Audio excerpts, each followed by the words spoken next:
My brother called me spoiled in front of our entire family, and I almost laughed because he had no idea how close he was to saying the one thing our father had spent 12 years hoping nobody would ever ask about. I didn't argue with him. I didn't defend myself. I just waited for Dad to finish his sentence, looked across the dining room table and asked, "Dad, do you want me to tell them what you promised me the night I gave up my share of Grandpa's estate?" The smile disappeared from my brother's face. Dad stopped moving. And suddenly, nobody at the table seemed interested in dessert anymore. My name is Lauren, I'm 33, and until that night, I had spent most of my adult life believing that keeping a promise was one of the simplest things a family could do. I was wrong. My older brother Ryan is 37. Growing up, he was the confident one. He could walk into a room full of strangers, and somehow leave 20 minutes later knowing everyone's name. He was good with people, good with money, and very good at making his version of a story sound like the only version. I was different. I was quieter. I thought before I spoke. I didn't like asking people for things, and I had always been the kid in the family who tried to avoid arguments. Dad used to joke that Ryan was the hammer and I was the lock. "Ryan breaks through everything," he'd say. "Lauren makes sure nobody gets through what matters." Grandpa loved that about me. He was my dad's father, and he was probably the most stubborn, generous, complicated person I ever knew. He owned a small commercial property business outside Columbus, Ohio, and he had the old-fashioned belief that if you gave someone your word, it mattered as much as a signed contract. I spent a lot of weekends with him when I was growing up. Ryan preferred sports and hanging out with his friends. I preferred sitting in Grandpa's workshop while he repaired things that probably would have been cheaper to replace. He'd hand me a screwdriver and say, "Don't rush. Most people break things because they're more interested in finishing than understanding." I didn't know it then, but I would remember that sentence for the rest of my life. When Grandpa died, I was 21. Ryan was 25. The family was already dealing with a lot before we even started talking about the estate. Grandpa had been sick for several months, and although everyone knew the end was coming, knowing something intellectually isn't the same as being ready for it. The funeral was small. Family. A few longtime friends. People from his business. Afterward, we went back to my parents' house, because that's what our family always did when something terrible happened. We ate too much food. Nobody wanted to clean up. People told the same stories about Grandpa 3 or 4 times, because none of us wanted the evening to end. A few weeks later, the estate lawyer called everyone in. That's when we learned what Grandpa had left behind. There was money. There were investments. There was property. And there was one commercial building that everyone in the family knew was worth a considerable amount. Ryan wanted the building. I didn't care about the building. At least, I thought I didn't. There was also a cash inheritance that would have made a huge difference in my life at 21. I was working 2 jobs at the time. I had student loans. I was renting a tiny apartment with a kitchen so small that opening the refrigerator door meant standing sideways. That money could have changed things for me. And then Dad asked to speak with me privately. It was late. Everyone else was asleep. I remember sitting at the kitchen table while Dad stood by the sink. He looked exhausted. "Lauren," he said, "I need to ask you something." "What?" He hesitated. Then he told me Ryan wanted the commercial property, not because he loved Grandpa's business, because he saw it as a chance to build something. Dad said Ryan had already started talking about renovating it, finding tenants, and turning it into a larger investment. "But there's a problem," Dad said. "What problem?" "The estate doesn't divide cleanly." I remember staring at him. "What does that mean?" "It means somebody has to give up something." I didn't understand why he was talking to me. Then he said it. "Ryan thinks the property is his future." I was quiet. Dad looked at me. "If you take your full share, he may not be able to keep it." That was the first moment I realized where this conversation was going. "You want me to give it to him?" "I want you to consider it." There was a difference. But not a very big one. I asked Dad what Grandpa would have wanted. He sighed. "I don't know." That answer bothered me. Because Dad usually had an answer for everything. Then he sat across from me. If you give up your portion of the estate's cash distribution, I will make sure you're taken care of. I remember laughing a little. Dad, I'm 21. What does taken care of mean? He looked directly at me. It means, when you're ready to buy a home, I'll help you. I stopped laughing. Dad knew how badly I wanted a home someday. Not a mansion. Not anything fancy. Just something that belonged to me. A place where nobody could raise the rent. A place where I could paint the walls whatever color I wanted. A place that felt permanent. He said, I'll put it in writing if you want. I looked at him. Do you really mean it? Yes. Promise. He nodded. I promise. I trusted him. That was my mistake. I signed the paperwork, giving up my share. Ryan got the property, and I walked away with far less than I could have received. At the time, everyone praised me for it. Mom hugged me. Ryan thanked me. Dad told me I had done the right thing. And I believed them. For a while, it actually felt good. Ryan threw himself into the property. He worked on it. Found tenants. Renovated parts of the building. Eventually, it became profitable. Every time I saw what he'd done, I told myself I had made the right choice. Then life happened. I graduated, changed jobs, got married, moved to another city, and eventually, the promise Dad made became something I almost forgot. Almost. Because about 3 years ago, I started seriously looking for a house. I was married at the time. My husband and I had saved some money. We weren't rich, but we were stable. I called Dad one night. I think we're ready. He knew immediately what I meant. There was a pause. Then he said, Ready for what? I thought he was joking. The house. Another pause. Lauren, that was a long time ago. I remember sitting on the edge of my bed. Dad. I remember what I said. Then you remember the promise. He sighed. I remember. I waited. Then he said, Things are more complicated now. That was the first time I wondered whether I had made the biggest mistake of my life. But he didn't refuse. He said he needed time. I gave him time. Months passed. Nothing happened. Whenever I brought it up, he changed the subject. Mom would tell me, Your father is trying to figure things out. Ryan never mentioned it. And eventually, I stopped asking. Not because I forgot. Because I didn't want to beg my own father to keep his word. Then came the family dinner. It was supposed to be simple. Dad's birthday. Everyone was there. Mom, Dad, Ryan, his wife, Megan, my Aunt Carol, my cousin Tyler, and me. Dinner started normally. We talked about work, the weather, Ryan's latest renovation project. Then someone asked me if I'd finally found a house. I said, Not yet. Ryan laughed. It wasn't a cruel laugh. Not at first. More like disbelief. You're still looking? Yeah. After all these years? I shrugged. It's expensive. Ryan leaned back. Well, maybe stop waiting for someone else to buy it for you. I looked at him. What does that mean? He glanced at Dad. Then back at me. Nothing. But he smiled. And I knew exactly what he meant. Mom changed the subject. So, Ryan, how's the new property? He started talking about it. I listened. Then Dad said something about the rising cost of maintenance. I nodded. It's worth it.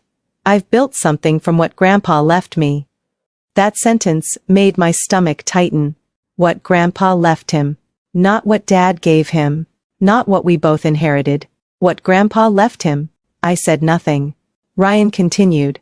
Some people don't understand that when you inherit something, you're supposed to do something with it. I looked at him. Some people? He shrugged. I didn't name anyone. Megan looked uncomfortable. Ryan. What? Just let it go. He smiled. I'm not doing anything. Then he looked at me. You've always expected this family to give you everything. The table went quiet. I stared at him. Mom immediately said, Ryan, that's enough.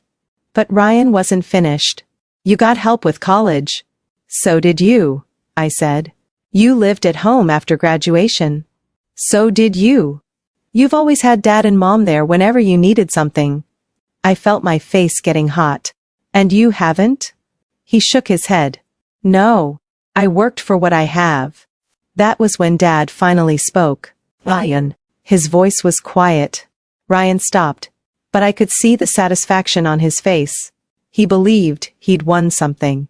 Maybe he thought I'd yell. Maybe he expected me to defend myself. Instead, I looked at Dad. Because there was one thing Ryan didn't know. There was one thing Mom didn't know. And there was one thing I had never told Ryan. The promise. The promise Dad had made the night I gave up my share of Grandpa's estate. I hadn't mentioned it in years. Not because it wasn't important. Because I was still hoping Dad would keep it without being forced. Dad started talking. Your sister has never asked this family for everything. Ryan rolled his eyes. Dad.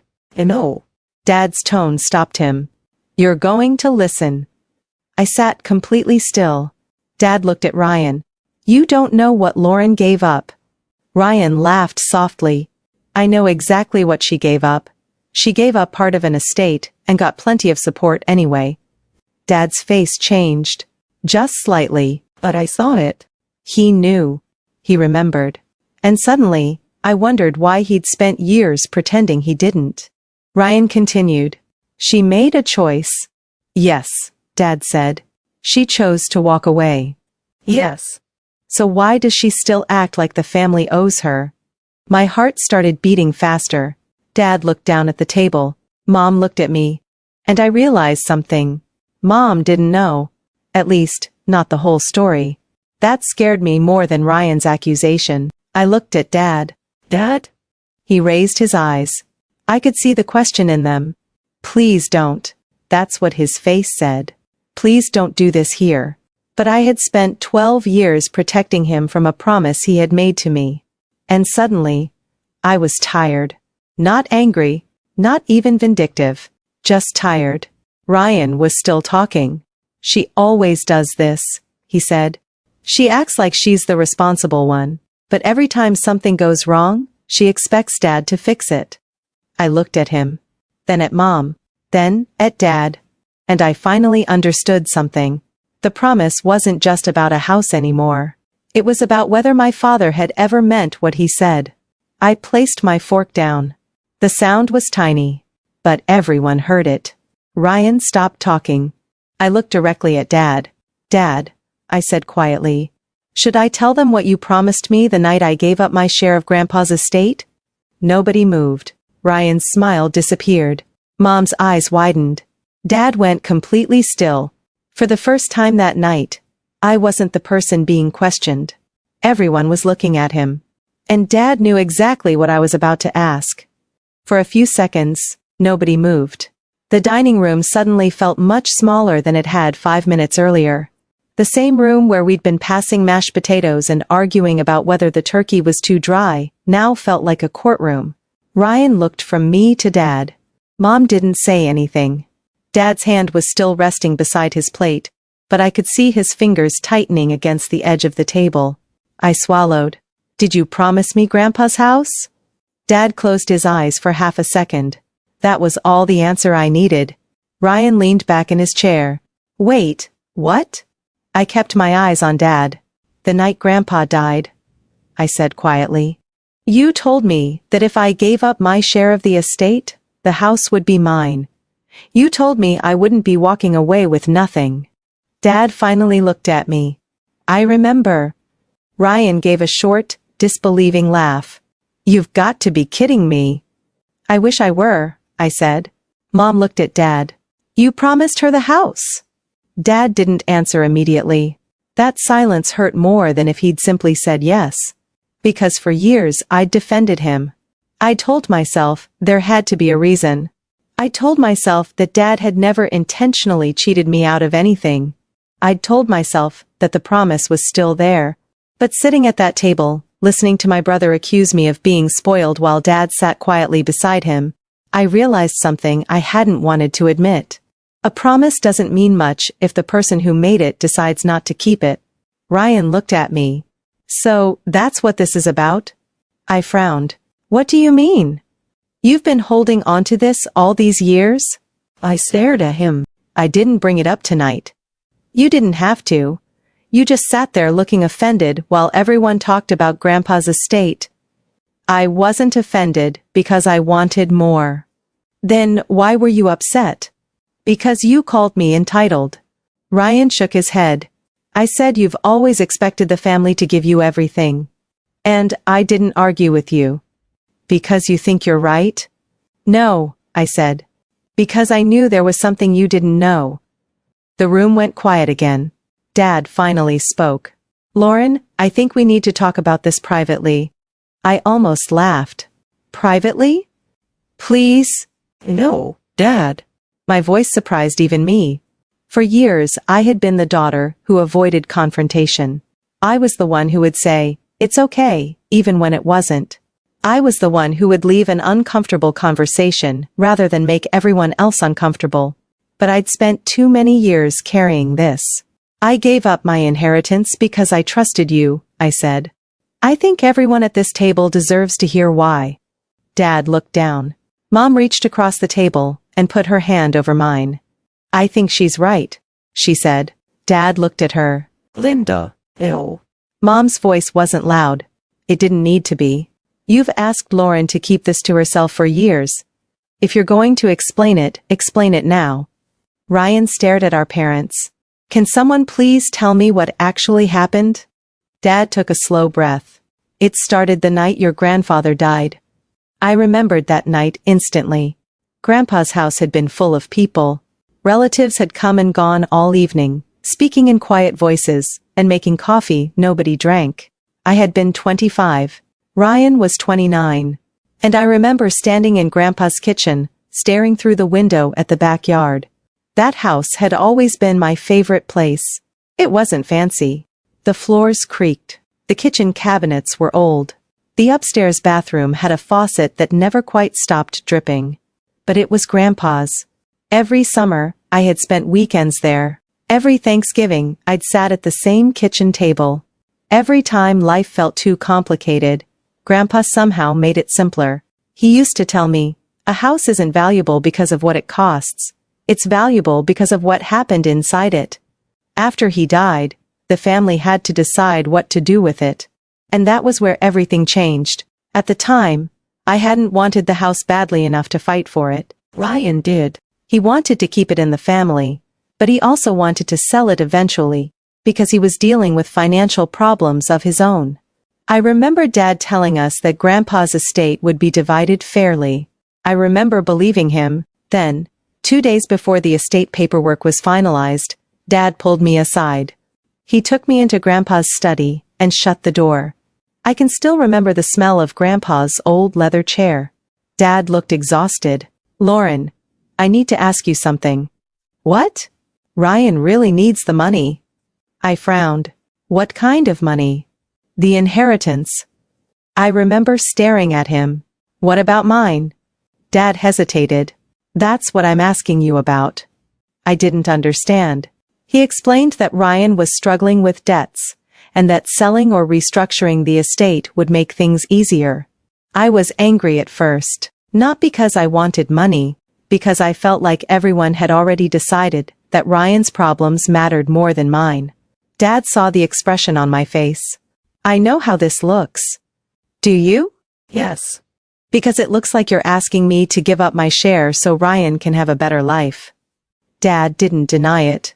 Then he said something that changed my mind. If you give up your share, I'll make sure you get Grandpa's house. I stared at him. The whole house? Yes. Legally?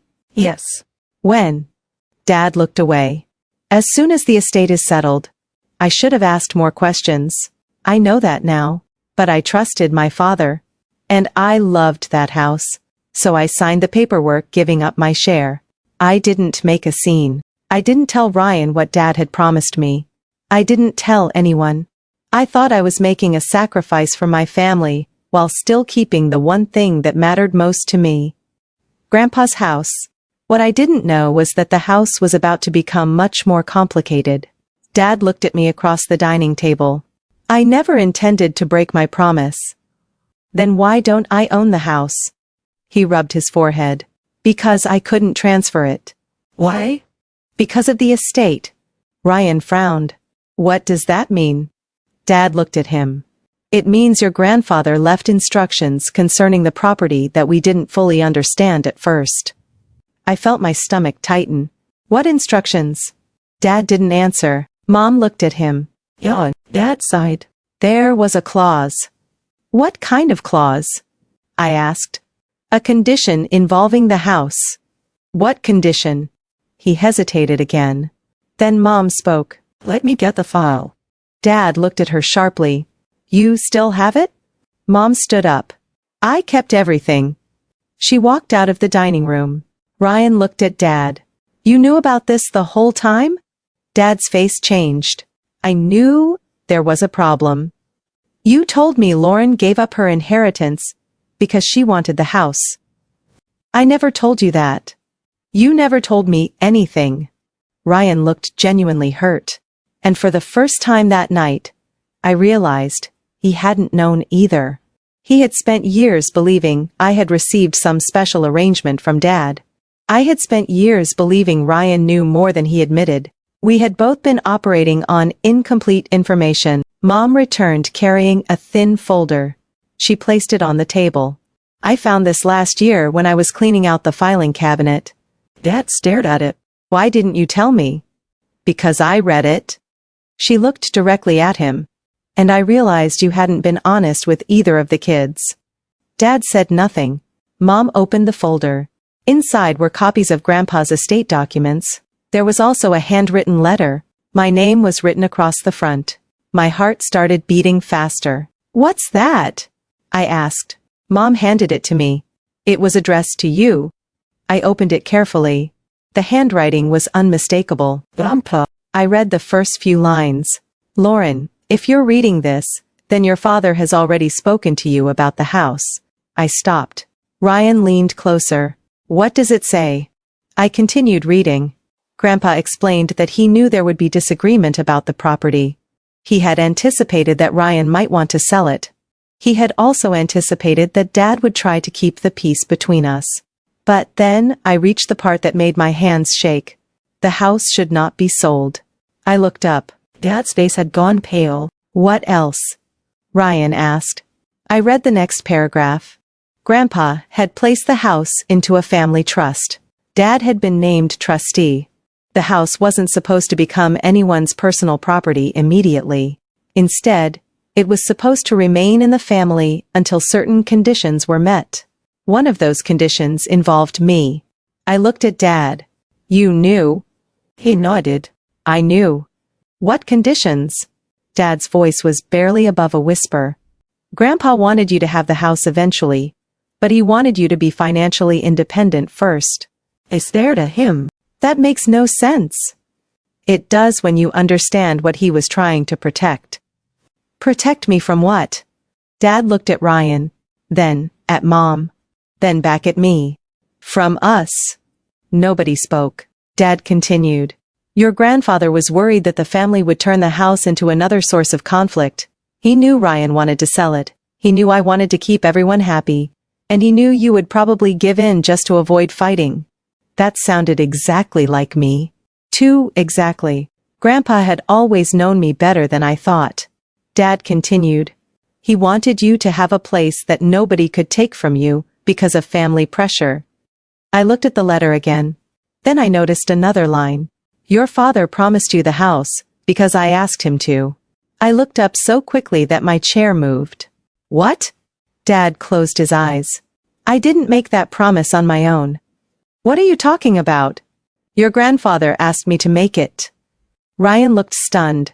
So this whole thing was planned. Dad nodded. Before he died. I felt tears building in my eyes. Then why didn't you just tell me?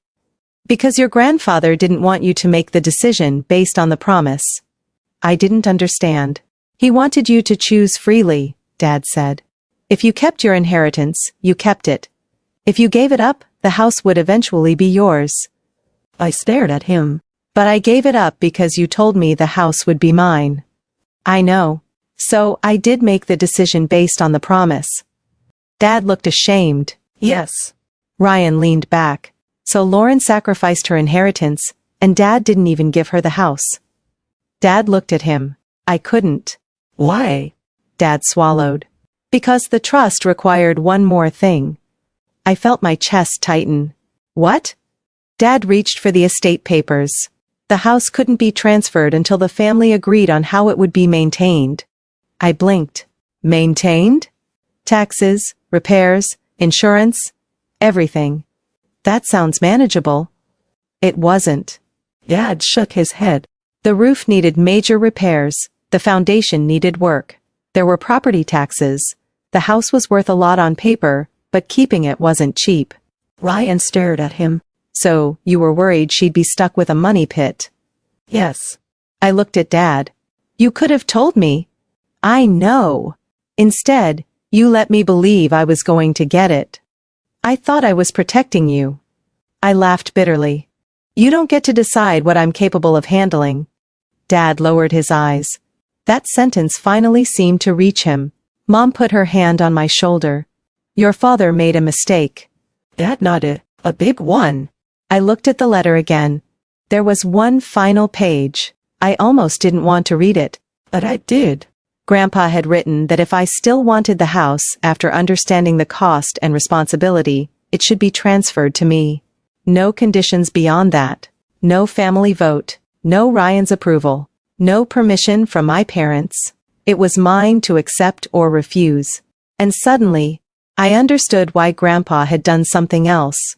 He had left enough money in the estate to cover the immediate costs of maintaining the property. That money had never been distributed because the trust was still active. It was waiting. For me. I looked at Dad. How much? He knew what I meant. Enough to handle the major repairs and taxes for several years. Ryan stared at him. And you've been sitting on that money? Dad nodded. Yes. Why? Because I was waiting for Lauren to decide. I felt a strange mixture of anger and relief. For years I had thought my father had forgotten his promise. He hadn't. He had been afraid to fulfill it. Afraid of making the wrong choice. Afraid that I'd resent him if the house became a burden. But by trying to protect me, he'd taken away my ability to make the decision myself. I looked at Ryan. He was staring at the table. After a long silence he said, I owe you an apology. I didn't respond immediately. He looked at me. I really thought you were acting like you deserved more than everyone else. I know. I was angry about Grandpa's house. I know. And when I saw you getting upset tonight, I assumed you were trying to claim something. I wasn't. I understand that now. His voice cracked slightly. I was wrong. It wasn't a perfect apology, but it was honest. And somehow, that mattered. Mom reached for Ryan's hand. You both spent years thinking the other one was getting something you weren't. Ryan nodded. That was Dad's fault. Dad didn't defend himself. You're right, he said. Then he looked at me. Lauren, I'm sorry. I stared at him. I don't know if I can forgive you tonight. I understand. But I need you to understand something too. He waited. I don't want Grandpa's house because I want to win against Ryan. I know. I don't want it because I think I'm entitled to it. I know. I want it because Grandpa left it to me, and because I gave up something valuable believing that was the agreement. Dad nodded. Then it's yours. Those 3 words hit me harder than I expected. I started crying. Not because I had won, because for the first time in years, the uncertainty was over. Mom hugged me. Ryan stood and came around the table. For a second, neither of us knew what to do. Then he hugged me too. I really was an idiot, he whispered. I laughed through my tears. A little. A lot. A lot. He pulled away. I don't want the house. I looked at him. What? I never did. Not really. Then why were you so angry? Because I thought you were getting some secret advantage. I understood. He had been fighting an imaginary version of me. And I had been fighting an imaginary version of him. Dad quietly gathered the documents. There is one more thing. I wiped my eyes. What? The trust requires you to make a formal decision. About the house? Yes. When? Now? I looked around the table. For years I had imagined this moment differently. I'd imagined Dad handing me a set of keys. I'd imagined Grandpa's house becoming mine. I'd imagined feeling victorious. But sitting there, I realized I didn't feel victorious at all. I felt grateful. Grateful that Grandpa had thought far enough ahead to protect me. Grateful that Mom had kept the documents. And, strangely enough, grateful that Ryan had finally said what he really believed. Because it forced the truth into the open. I looked at Dad. "I'll take the house." Dad nodded. "I'll arrange everything. But I'm changing one thing." He looked at me. "What?" "I want Ryan involved in the family discussions." Ryan looked surprised. Why? "Because I don't want us doing this again." Dad smiled faintly. "That sounds fair." Ryan nodded. Yeah. Mom looked at both of us. "Your grandfather would have been happy." I smiled. "I think he would have yelled at us first." Ryan laughed. "He definitely would have." And for the first time that evening, the tension broke. Later that night, after everyone had gone home, I stood alone in Grandpa's old study. Dad had brought me the original letter. I sat in Grandpa's chair and read it again. Near the bottom, he'd written something I'd never noticed before. "Family isn't measured by what people leave you. It's measured by what people are willing to give up for each other without keeping score." I sat there for a long time. I thought about the inheritance I'd given up, the house I'd waited years for, the argument at dinner, Ryan's accusation, Dad's silence, Mom's intervention. and I realized Grandpa had somehow understood all of us before we understood ourselves. The house wasn't really the inheritance. The lesson was. A few weeks later, the paperwork was completed. The house officially became mine. The repairs were expensive, but the trust covered what Grandpa had planned for. I didn't sell it.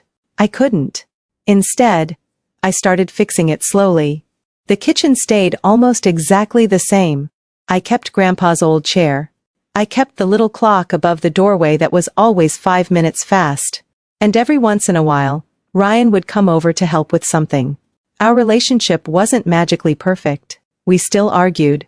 We still annoyed each other. But now, when something bothered us, we actually talked about it. Dad changed too.